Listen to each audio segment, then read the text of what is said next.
Hello friends, मैं Kajal. Welcome to my tuition channel. Friends, आज हम बात करने वाले हैं करंट अफेयर्स के। तो फ्रेंड्स, आज है 25 जुलाई और आज से आपको करंट अफेयर्स के वीडियो रेगुलर मिल जाएंगे।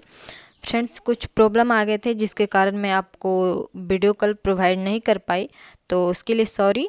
और चलिए, आज से आपको रेगुलर करंट अफेयर्स के वीडियो मिल जाएंगे। और अगर आप इसका PDF डाउनलोड करना चाहते हैं तो mytuition.com पे विजिट कर सकते हैं। तो फ्रेंड्स, चलिए वीडियो को स्टार्ट करते हैं एक न्यू एनर्जी के साथ। तो सो गाइज, लेट्स। फ्रेंड्स, हमारा फर्स्ट क्वेश्चन है, हाल ही में अमेरिका देश ने 9 लोगों पर जासूसी करने के आरोप लगाए हैं। ये किस देश के लोग हैं? तो फ्रेंड्स, ये चाइना के लोग हैं। फ्रेंड्स, चाइना के 9 लोग ने बिना औपचारिक पंजीकरण के चीन के विदेशी एजेंट के तौर पर काम करने के लिए आरोपित किए गए हैं। फ्रेंड्स, इनमें से जो 9 लोगों में से 2 लोग जो हैं, ये न्याय में बाधा डालने और न्याय को बाधित करने के लिए भी षड्यंत्र रचने की खातिर भी आरोपित किए गए हैं। फ्रेंड्स, नेक्स्ट पॉइंट को देखते हैं। आरोप के मुताबिक लोग चीन के एजेंट के तौर पर काम कर रहे थे और यह अवैध एवं गोपनीय तरीका से अमेरिका के कुछ निवासियों को उत्पीड़ित भी कर रहे थे। ऐसा इसलिए करते थे कि ताकि उन्हें चीन लौटाने के लिए मजबूर कर सकें। और फ्रेंड्स, ये जो है इसकी जो जानकारी दिए हैं जॉन के फैमिली को ये उत्पीड़न और निगरानी करने में अंतर्राष्ट्रीय अभियानों के तहत हिस्सा लिया ताकि ऑपरेशन फॉक हंट के तहत उन्हें चीन लौटाने के लिए बाध्य कर दिया जाए। फ्रेंड्स, बता दूं कि यह जानकारी ईस्टर्न डिस्ट्रिक्ट ऑफ न्यूयॉर्क के कार्यवाहक अमेरिका के ऑटोनिक जॉन एम कसूलिन ने दी थी। फ्रेंड्स, इसके बारे में जानकारी इन्होंने दी थी और बताया था कि ये फॉक हंट ऑपरेशन के तहत चीन लौटने के लिए बाध्य करने के लिए ये कर रहे थे। और फ्रेंड्स, ऑपरेशन फॉक हंट को साल 2014 में लॉन्च किया गया था। इस ऑपरेशन इकाई को नेट के नाम से भी जाना जाता है। तो फ्रेंड्स, इसके तहत ही जो चीन के एजेंट के तौर पे अमेरिका में जासूसी कर रहे थे, वो इसी के जो ऑपरेशन फॉक हंट है, इसके तहत लौटना चाहते थे, जिसके कारण अमेरिका के लोगों को तकलीफ़ दे रहे थे। चलिए नेक्स्ट क्वेश्चन को देखते हैं। नेक्स्ट क्वेश्चन है, हाल ही में किस देश ने अफ़गानिस्तान में एयर स्ट्राइक की हैं?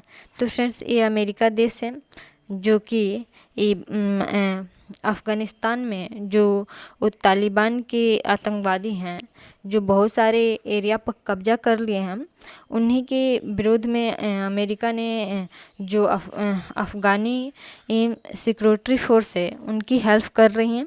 तो चलिए इससे कुछ रिलेटेड पॉइंट्स को देखते हैं। फ्रेंड्स, बता दें कि ये पेंटागन के प्रवक्ता जॉन किर्बी ने जानकारी दी है कि ज़्यादातर जिनकी मदद से इस कार्रवाई को अंजाम दिया जा रहा है।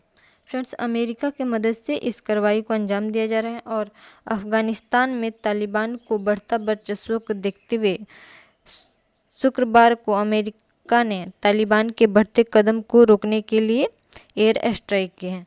तो फ्रेंड्स, ये तालिबान को जो बढ़ता वर्चस्व को देखते हुए बहुत सारे तालिबान जो आतंकवादी हैं, बहुत सारे एरिया पर कब्जा कर लिए हैं, जिसके कारण अमेरिका अफ़गान की मदद कर रहा है। और प्रवक्ता जॉन कर्बी ने जानकारी दी है, एक ही पॉइंट डबल लिखा गया। अफ़गानिस्तान में तालिबान को बढ़ता वर्चस्व को देखते हुए शुक्रवार को अमेरिकी तालिबान को बढ़ते कदम को रोकने के लिए एयर स्ट्राइक अमेरिका द्वारा किया गया है। तो फ्रेंड्स, ये जो अमेरिका है, ये यहाँ की जो सिक्योरिटी फोर्स है उसकी हेल्प कर रही हैं। तो चलिए नेक्स्ट क्वेश्चन को देखते हैं। नेक्स्ट क्वेश्चन हमारा है कि हाल ही में रूस के द्वारा एक एयर शो में पेश किए गए चेकमेट विमान। फ्रेंड्स, वीडियो में मैं चेकमेट विमान के बारे में बात कर चुकी हूँ। तो फ्रेंड्स ये जो है इसकी रफ्तार कितनी किलोमीटर प्रति घंटा है। तो फ्रेंड्स इसे बताया जा रहा है कि ये 1900 किलोमीटर प्रति घंटा, 1 घंटे में 1900 किलोमीटर की दूरी तय कर सकती हैं। और फ्रेंड्स इसकी खूबी यह है, चेकमेट विमान जो है एक फाइटर विमान है। इसका खूबी यह है कि ये एक बार चलना स्टार्ट करे तो ये ऑलमोस्ट 1500 किलोमीटर की दूरी एक बार में तय कर सकते हैं। तो चलिए इससे कुछ रिलेटेड पॉइंट्स को देखते हैं। यह एक फाइटर विमान है जिसका मॉडल एक एयर शो में पेश किया गया है और रूस के राष्ट्रपति जो हैं व्लादिमीर पुतिन ने इसकी सराहना करते हुए कहा है कि यह विमान 2023 में अपनी पहली उड़ान भरेगी। और फ्रेंड्स 2026 में जो होगा इसका पहली बैच का उत्पाद होगा। और फ्रेंड्स इससे बताया जा रहा है कि आने वाले 15 साल में ये 300 विमान को बनाएगा। तो फ्रेंड्स चेकमेट विमान जो है ये एक बार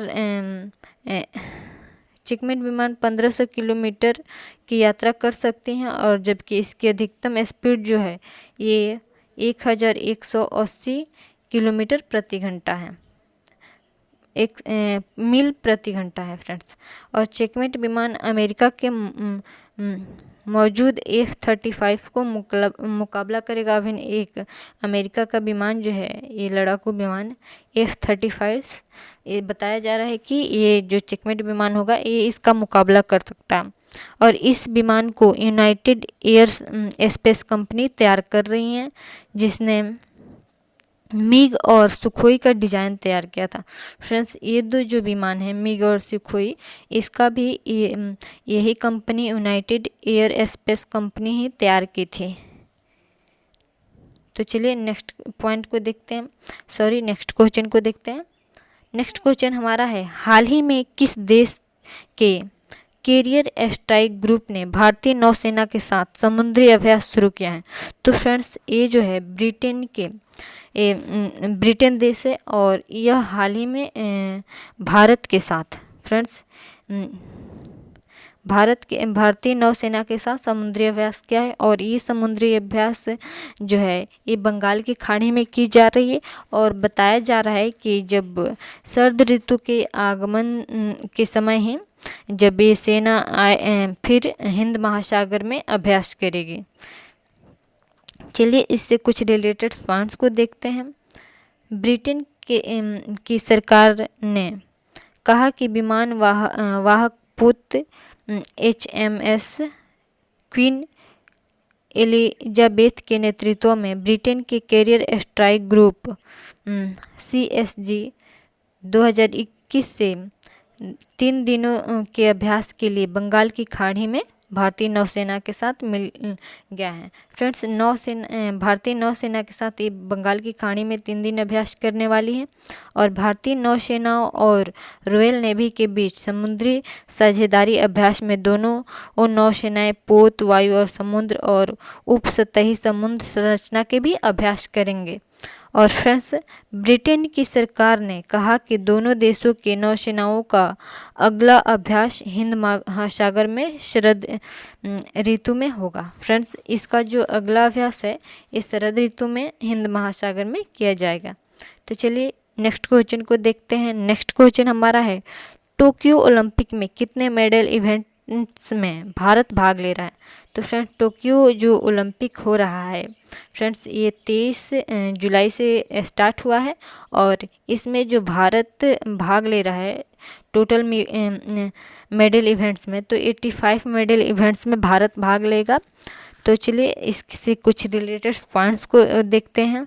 फ्रेंड्स टोक्यो ओलंपिक 23 जुलाई से शुरू हो गया है और भारत के 18 खिलाड़ी टोक्यो ओलंपिक सेरेमनी में शामिल होंगे। और ये जो है शाम 4:30 पर होने वाला था। और फ्रेंड्स सेरेमनी में सिर्फ 18 ही खिलाड़ियों को, भारत से 18 ही खिलाड़ी मौजूद होंगे। और 205 देशों के 11,000 एथलीट और 85 मॉडल इवेंट्स में भारत भाग लेने वाला है।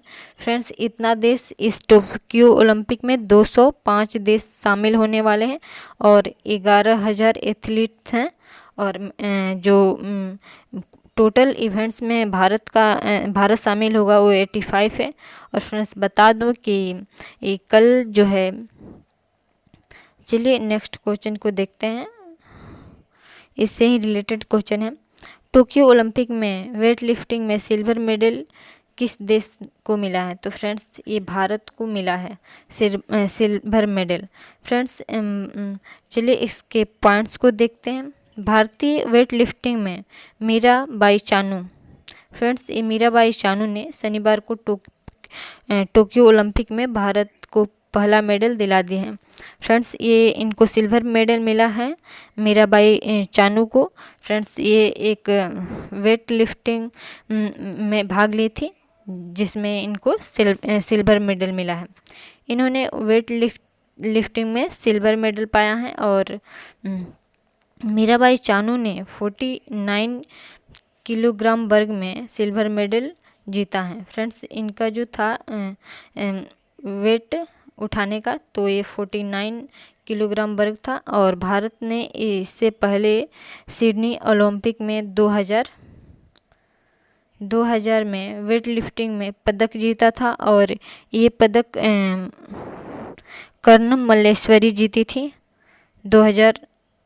2000 वेट लिफ्टिंग में कर्णम मल्लेश्वरी ने पदक जीता था भारत की तरफ से।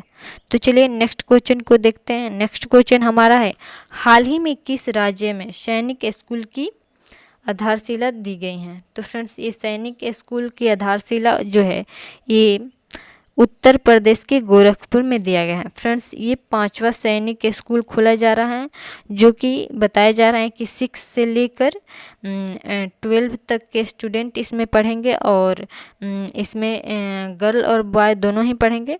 तो चलिए देखते हैं इससे कुछ रिलेटेड पॉइंट्स को। उत्तर प्रदेश सरकार योगी आदित्यनाथ ने सैनिक स्कूल की आधारशिला रखी है। और फ्रेंड्स, गोरखपुर ये जो सैनिक स्कूल जहाँ पर खोला जा रहा है, ये पहले खाद्य कारखाना परिषद था और इसी में सैनिक स्कूल बनाया जा रहा है। और युवाओं को शिक्षा देने की और देश की रक्षा के ध्येय से शुरू हो रहा है इस शैक्षिक प्रकल्प में कक्षा 6 से 12 तक के बाल बालिकाओं को आवासीय अवस्था के तहत शिक्षा प्रदान किया जाएगा। तो फ्रेंड्स, यहाँ पर जो है 6 से लेकर 12 तक के स्टूडेंट को पढ़ाया जाएगा। चलिए नेक्स्ट क्वेश्चन को देखते हैं। नेक्स्ट क्वेश्चन हमारा है, हाल ही में किस जगह 6.6 रिएक्टर पैमाने की तीव्रता वाले भूकंप की झटका को महसूस किया गया है? तो फ्रेंड्स, ये हाल ही में शनिवार को ही आया है। ये मनीला के फिलीपींस में आया है। तो चलिए देखते हैं। फिलीपींस की राजधानी जो है मनीला है, ये मनीला में आया है। फ्रेंड्स, भूकंप को की झटका को देखा जा रहा है। और यह फिलीपींस एक द्वीपीय समूह है और फिलीपींस विश्व का सबसे लंबी तट रेखा वाला देश है। तो चलिए देखते हैं नेक्स्ट क्वेश्चन को। नेक्स्ट क्वेश्चन हमारा है, हाल ही में अफगान सेना और तालिबान के बीच जारी संघर्ष को कवर करते हुए किस जर्नलिस्ट की मौत हो गई है? तो फ्रेंड्स, बता दो कि ये दानिश सिद्दीकी हैं, जो तालिबान और अफ़गानिस्तान के बीच में जो युद्ध हो रहा है अभी, तो इसमें ये कुछ फ़ोटोज़ कवर करते हुए इन्हें मारे गए हैं। तो फ्रेंड्स, ये जो थे दानिश सिद्दीकी, ये अभी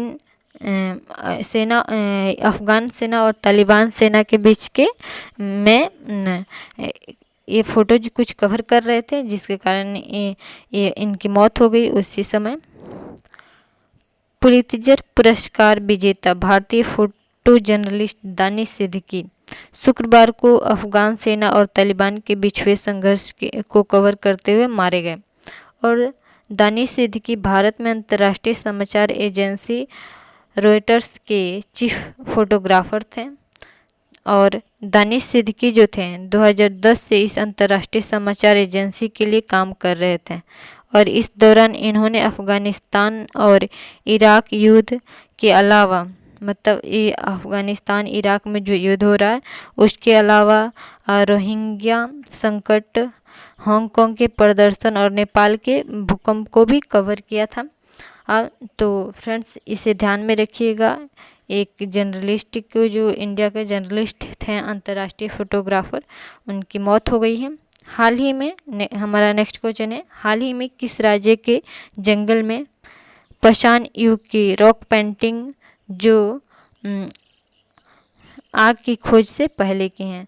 फ्रेंड्स ये अभी हाल ही में मिला है रॉक पेंटिंग जो पाषाण युग की पेंटिंग है और जो आग की खोज के पहले की पेंटिंग बताई जा रही हैं। तो फ्रेंड्स ये मध्य प्रदेश के बक्सहवा जंगल में मिला है। फ्रेंड्स यहाँ पर ये हीरो के खदान था, खदान के खनन के लिए वहाँ पर जाया गया था, लेकिन यहाँ पर ये देखा गया है जिसके कारण यहाँ अब यहाँ जाना बैन कर दिया गया है। मध्य प्रदेश के जंगल में हाल ही में पुरातात्विक विभाग ने इलाके में जंगल की पाषाण युग की रॉक पेंटिंग की खोज की है। और फ्रेंड्स यह जंगल को हाल ही में एक हीरा खनन परियोजना के लिए काटा जाने वाला था, लेकिन एनजीटी ने इस पर रोक लगा दी है। फ्रेंड्स इसमें हीरा का खनन की परियोजना को चलाए जाने के लिए इस जंगल को काटने वाले थे, लेकिन यहाँ पर ये रॉक पेंटिंग मिलने के कारण इस पे रोक लगा दिया गया है यहाँ पर जाने से और यहाँ पर खनन करने से। इस जंगल में सर्वे के दौरान पाया गया और 3 रॉक पेंटिंग एवं अति प्राचीन मूर्तियाँ भी मिली हैं और यहाँ पर 3 रॉक पेंटिंग भी मिली है। फ्रेंड्स आप देख सकते हैं यहाँ पर इमेज दिया गया है, ये बक्सहवा के जंगल में मिला है मध्य प्रदेश के। तो फ्रेंड्स आज के लिए इतना ही, चलिए फिर नेक्स्ट वीडियो में मिलते हैं। और फ्रेंड्स रेगुलर आपको वीडियो मिल जाएगा, तो अगर आपको वीडियो पसंद आए तो वीडियो को लाइक करिए, चैनल को सब्सक्राइब करिए। Thank you for watching this video.